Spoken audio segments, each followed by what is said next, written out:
మామూలు ఖర్చులతో వైద్యం చేయించుకున్నటువంటి దాదాపు 51 మందికి 25,96,000 రూపాయలు ముఖ్యమంత్రి సహాయ నిధి ద్వారా చెక్కులు మంజూరు చేయడం జరిగింది. ఆ చెక్కులన్నీ కూడా లబ్దిదారులకు అందించడం జరిగింది. కూటమి ప్రభుత్వం వచ్చిన తర్వాత గౌరవ ముఖ్యమంత్రి చంద్రబాబు నాయుడు గారు ప్రజారోగ్యానికి పెద్దపీట వేస్తూ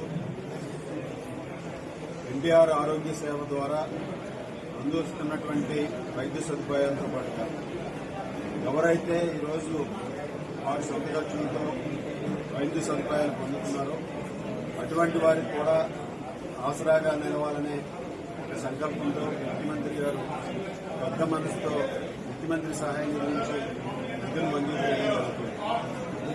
ఈరోజు 25,96,000 ఇవ్వడం జరిగింది. దీని ప్రకారం ప్రతి నియోజకవర్గంలో ఈ ప్రభుత్వం వచ్చిన తర్వాత ఇప్పటి వరకు 3,32,76,955 రూపాయలు సీఎం రిలీఫ్ ద్వారా లబ్దిదారులకు అందించడం జరిగింది.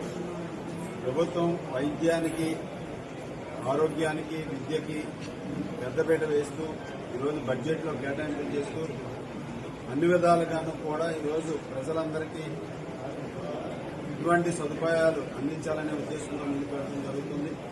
ముఖ్యంగా చంద్రబాబు నాయుడు గారు ఎప్పుడూ కూడా ప్రజారోగ్యానికి పెద్దపీట వేయడం మనందరికీ కూడా తెలుసు.